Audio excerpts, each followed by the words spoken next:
Hi, my name is Tara Kachaturoff, and I'm the host of Michigan Entrepreneur, where we feature businesses from startup to stellar. Today, I have as my special guest, Tina Arroyo, who's the owner of Spectacle Society. Welcome to the program. Thank you so much for having me, Tara. I'm so excited to be here. Me too. You have a really unique business, and so I'm really excited to hear about it. So, why don't you tell us a little bit about your background before you started Spectacle Society? Sure. So I actually got my degree in photography, and it was during my courses on optics and photography that I just fell in love with the field of optics itself.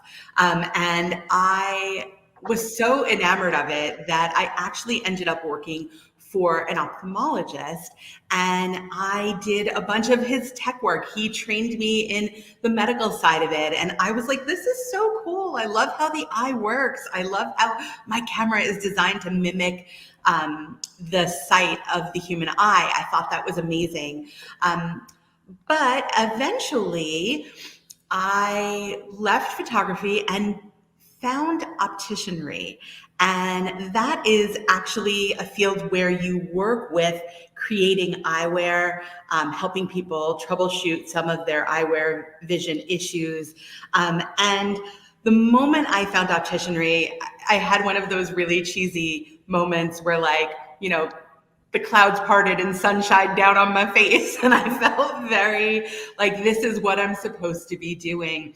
And so I spent my career working for doctor-owned businesses primarily, and then eventually managing the businesses and teaching optics and training employees in customer service and optics and the art of optics and the art of opticianry. And so that was pretty much got me up until the point where I was ready to start my own business. That's truly an amazing story. And that's why I love hearing how people got into the field that they're in, because there's always something amazing. And these steps that we think are don't mean anything on our journey, they can be so telling to like what we're going to do next. This is a great story. And now you're actually speaking to me from your business, Spectacle Society. Can you tell me a little bit about where you're located? And then we're going to dive into more of the things around your business. But where are you located? And Yes. you do have a lovely background. I love it. It's beautiful. Oh, thank you. This space was lovingly designed intentionally with inclusion and accessibility in mind. So I really appreciate the compliment. I am located in Corktown, which is the oldest neighborhood in Detroit. We're right outside of downtown, on a little street called Bagley, close to the corner of Trumbull and Bagley. And there's a lot of wonderful women-owned businesses right around here. Oh, wow, that's fantastic. That's interesting. So how long have you been opened? And also, how'd you come up with the name Spectacle Society? Well, I opened December 26th of 2020. So Oh, kind wow. yeah, kind of a rough time to open a business. It wasn't my intention to open in COVID. I was planning on opening before that, but the world happened and chaos intervened. Um, Spectacle Society, the name came about because I love community. I focus a lot on community within my business, within my life. And I wanted to create this space where I felt like a community of individuals coming together and loving eyewear, understanding the impact that eyewear can have, and really just appreciating the beauty of it. And so I thought, well, that's a society of people, right? A society of spectacle lovers. So Spectacle Society. Yeah, the name was great, and I love what the design you're wearing. And the funny thing is that I never really thought about eyewear in quite the way like you're talking about it until a few years ago when I actually had a guest on my show, and he was an artist and a chef and all these things. And I went to his home for a party, and he had the most unbelievable eyeglass collection I've ever seen in my life. It was so artistic. And suddenly I saw that there's a whole nother world out there. So yeah, I'm going to take a step backwards a little bit. I want to ask you a little bit about your certification. You're an ABO Certified Optician.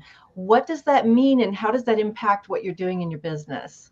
I'm really glad that you asked because it's something I'm very proud of. What it means is that I've taken time to do a training course that took me quite a while. It was an entire school of training that I needed to do, both in optics. There's also the technical side of things, right?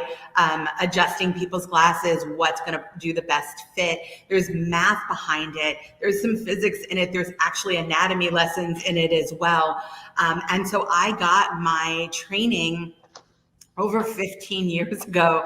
And I was lucky enough to take my courses from people who had been long-term opticians who were in the 50s, cutting glass lenses next to their parents in their own opticals, right? Who had this wealth of information. And then I, through that course, went for my national certification. And what comes along with this is knowing that when I sit down with you, I'm already doing math in my head, looking at your prescription, looking at where your eyes sit in a frame, knowing where the thickness in your lenses is going to lie, knowing what sort of lenses are actually going to be better for you based on what you do in your day to day, based on your vision needs. And also that I am going to absolutely hold myself to the highest standards, and that the glasses that you get from me are going to be kept to standards that I agree to keep. And so that's really important with my certification. And then also we do continuing education every single year, just like a nurse would do, to keep up that certification. So I have to stay on top of what's going on in the industry. I have to stay on top of how to help, people with different issues. I just took a course the other day on when people have very different prescriptions eye to eye and how to make sure that I'm getting them the clearest, most usable, enjoyable lenses to wear. Yeah, there's a lot more to it than the fast food kind of way they make it look in the eyeglass industry. I Yes. think people don't understand there's a lot more to it than just ordering something like online and all that sort of thing. So that's really fascinating. And I noticed that you have very interesting eyeglasses on this morning, and I know you have all different kinds of designs at your business. How do you decide how to source the latest fashions? Like, how do you know how to keep up with that? And do things go in style and out of style with glasses? I mean, are we like moved around the world of glasses based on big influencers? How does it all work? Yeah. So I will say that first thing for me in this store, one of the biggest choices that I make is to not carry anything that's mass produced or big box made, anything that's basically made at a very cheap, inexpensive way with inferior product and then charged a lot of money for a brand name or something on there, a logo. What I want to work with is small independent businesses. So I am a small business supporting other small businesses. And these small independent eyewear designers tend to focus on ergonomic fit, actual quality of the materials, something that's going to feel good on, things that are going to hold your prescription in a great way.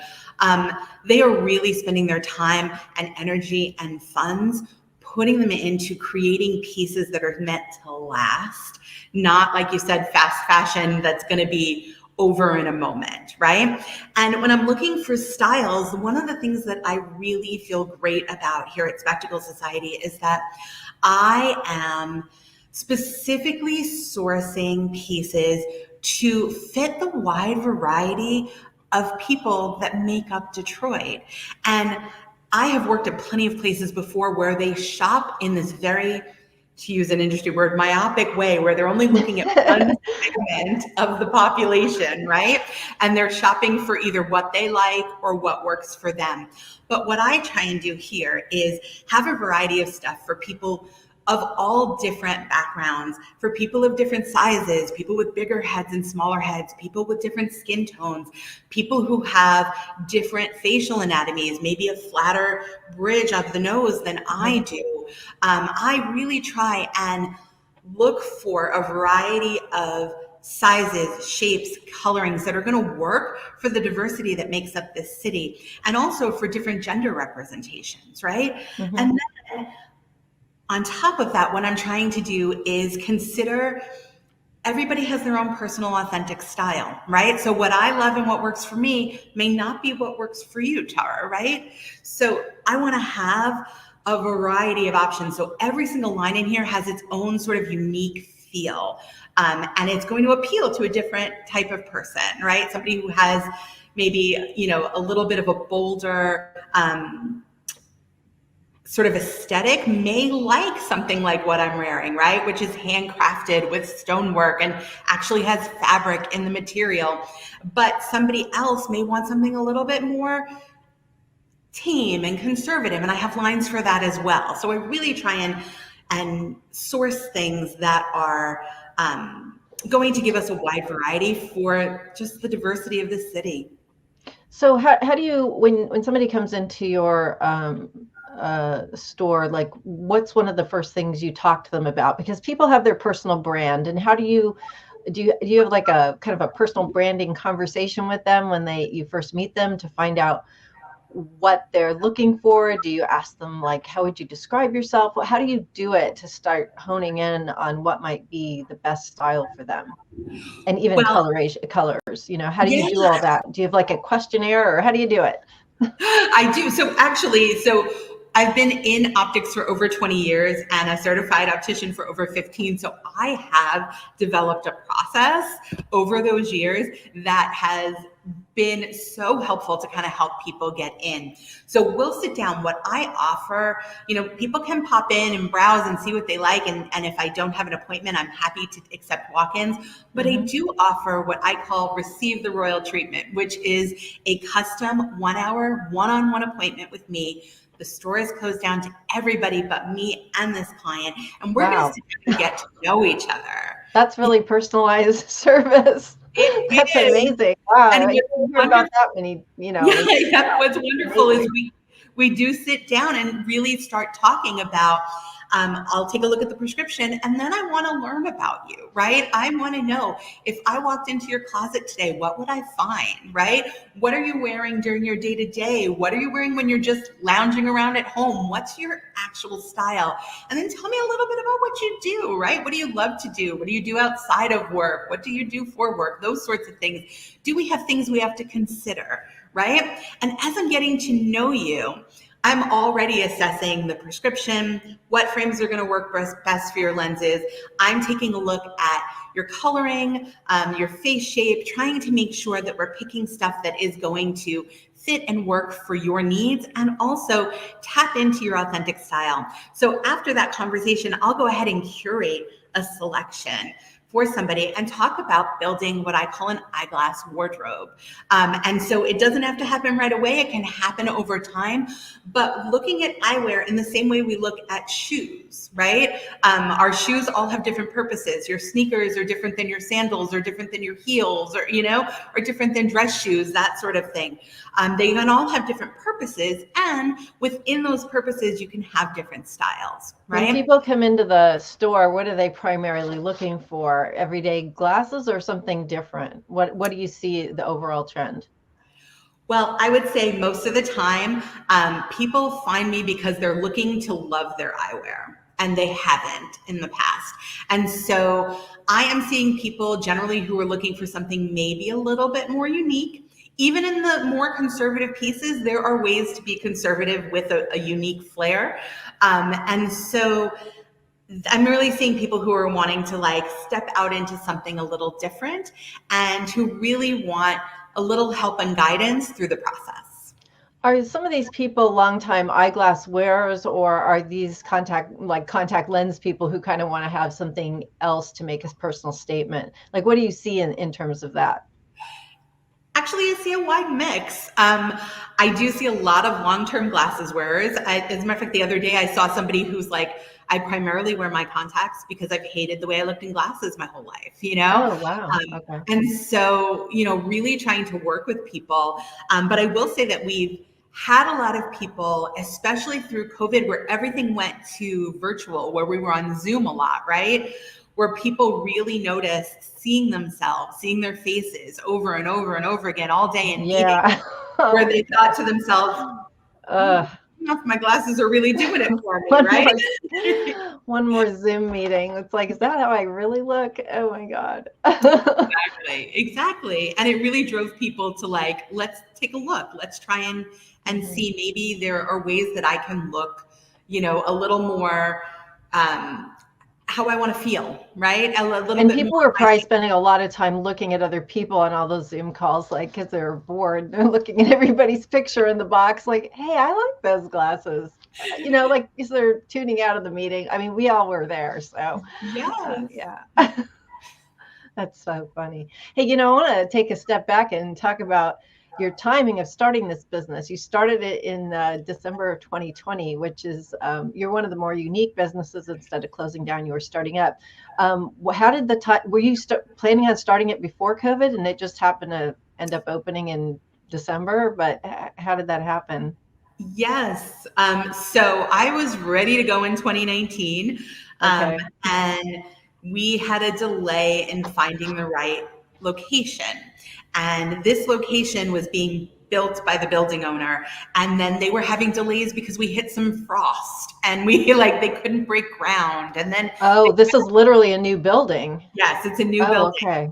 And Okay. so they broke ground finally, but then they couldn't do work. It was too cold. You know how construction delays happen. Yeah. Yeah. But the goal originally was to open in April of 2020 after we had some original delays, but it just kept getting pushed with construction stuff. Oh, wow. And then in March, as we all know what happened, right? Chaos ensued and we were hit with nobody could work and everything had to shut down. And when they could work, when we could actually get construction workers in here, right? And our contractor in here, there were limits about how many people could be in a space, how many subcontractors could come in because they had to keep numbers lower for COVID concerns. So we experienced a lot of delays through COVID and also delays in materials. Oh, yeah. Materials then not only became harder to get and took a longer time to get, they also went up significantly in price, right? So it just Mhm. was this very long, drawn out process. 2020, I kept going, oh, we're going to open. No, we're not. Oh, we're going to open. No, we're not. Like it just kept pushing and pushing and pushing. I And think what I like most hearing is that you still wanted to keep opening. I mean, because so many people were giving up on things as businesses were closing down permanently. I'm so glad that you kept, you had the courage and grit to keep going. I did. And I absolutely have a passion for this. And I had been dreaming of it for over a decade. So although we got kind of paused and we kept getting delayed, I was like, this is my dream and it's coming. Like I'm doing it. This is what I've been working towards. And we're just going to keep going. And we were able to open our doors December 26th of 2020. So Wow. it took all year. We did And it. right after Christmas, that's amazing. So what's been one of the bigger challenges that you've had to overcome as you've started this business and have grown it for the past couple years? Sure. Well, Almost 3 years. Wow. yeah, almost. So, as a small business starting out, as most small businesses do, there's a lot of bootstrapping, right? You're doing Hmm. everything that you can. You put in all the money that you have, but you end up short in certain ways. And so, over the last few years, I would say some of the hardest stuff has been.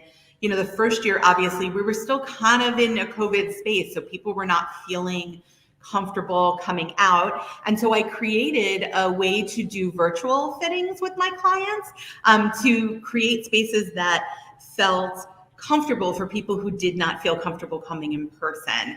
And that was a blessing because what ended up happening was I started helping people all over the country Oh, versus just in wow. Detroit. So Yeah. it was Yeah. really lovely. And that was so much fun. And then the other thing has just been, spreading in word of mouth. When you're a small business and the funds aren't there, you don't have the money that big businesses do to advertise and to do all this marketing, right? So we've grown primarily by word of mouth, which has been wonderful and organic. But that is definitely, if I had it to do over again and I could get extra funding, I would put a little more in the marketing kind of basket. Yeah. Because that's always sort of the challenge, you know? Have you been able to like cross market with any of the other businesses that are local to you in that area? Have you been able to get together as a group and kind of cross pollinate your businesses? So I have a few businesses where I've, done some small stuff with them. But honestly, it has been a lot of reaching out and saying, "Hey, we're Mm-hmm. doing this. Would you mind, promoting? And if you'd love to, I would love to collaborate." Right? That's always my Yeah, thing. I yeah. love coming together. Like I said, community is very important to me, and that also means my business community, right? Like my community of fellow entrepreneurs. So I'm always willing to do that. But I have had the wonderful fortune to do a little bit of stuff with Rachel Lutz from the Peacock Room, and that has been really lovely. And she did a Facebook Live with me twice now for one of my lines, and we just had a great time. I love working with her, and it expanded, a little bit of what. Of where my reach was, and people got to find me in a different way, which was really great. Yeah, and today with the technology that we have, I mean, you can either do things on a podcast, a video podcast kind of situation, and even, attend in-person events like different conferences and have a table set up because people can see what you do, and it's so unique. It's art, and people want to know more about it. I mean, the thing is about glasses, it's like art, but it's functional. Don't you agree? Absolutely. Absolutely.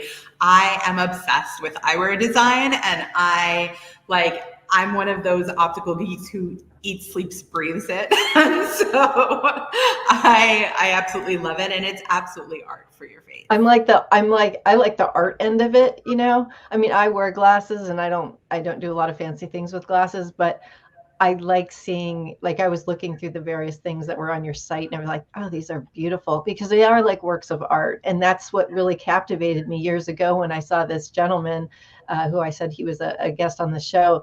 And he had this collection of eyeglasses at his home and they were all amazing. They were just all like works of art. And his house was filled with art. I mean, the whole experience was about art. But yeah, it really changed my whole view of eyeglasses because I never thought of them as anything more than just a tool to see. And yeah, just, I've always been like a wear rim kind of person. So I've never gone for fancy anything, but it really is your personal brand. And now, since people are so much online, it really does matter a little bit more, right? Does. It absolutely does. And honestly, it's the first accessory that people see and the one they're going to look at the most when they're talking to you because they are looking you in the eyes. I have to ask you a question. I know you're wearing this certain style right now, but is that your everyday glasses, or do you change glasses? I know you have a lot of them.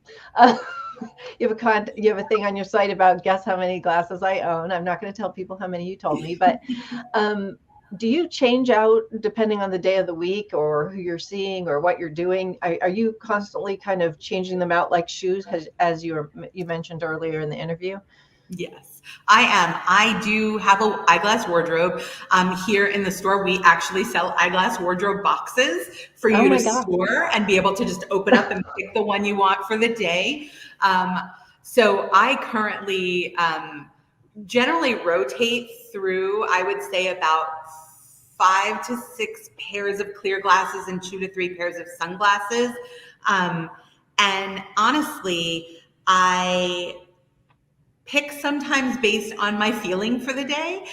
Sometimes I'll pick based on function. I have a pair that has nose pads, and when I am in the store, since I'm the sole employee and I'm meeting with all sorts of different people, for their safety as well as mine, I'll mask and I put on something with nose pads because it holds the mask in place better, right? So function, Oh, yeah. I function. see. I also have a pair made just for reading because I'm an avid reader. I love to sit at night and while I wear progressive lenses that have reading at the bottom of my lenses right now, it's so much more comfortable to have an entire pair just for that one activity. So Right. yeah, I switch on and off a lot. And I get to play with my outfit, my style, how I'm feeling for the day, and my needs. Yeah, I just I like, I'm paying way more attention to people's eyeglasses, especially right now because I knew I'd be talking to you. And I'll tell you, I love the ones that are like white, like they're like all white and kind of a ivory white. They're so cool. Or like orange glasses. I don't know why I like these things. I don't know, it just stands out to me. I don't even care who's wearing it. I just find them so amazing, you know. But Absolutely. yeah, it's so much fun. So, what is something that you're really excited about when it comes to a success in your business? Let's just chat real quickly about that. What are you most proud of in the last 3 years of running this business? Oh my gosh. You There could are pick so many one. things I'm proud of. Having made it through this pandemic in particular is definitely one of them. But what I think I'm most proud of is how many of my clients are absolutely in love with their eyewear and have come back over and over again and referred their friends and family.